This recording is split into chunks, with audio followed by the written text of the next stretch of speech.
ချစ်စရာကောင်းတဲ့ပဲရုံလေးရပါပြီဒီမနော်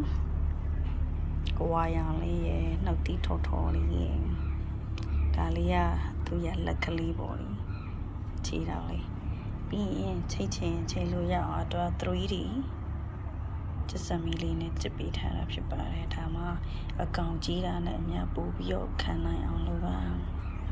အဲ့တော့ဒါလေးကဒီလိုရှိပါတယ်ဒါလေးရရှိမျက်နှာစာဒါလေးကတော့နောက်ချမ်းပေါ့လေအဲ့ခါကျတော့စပွဲပေါ်မှာ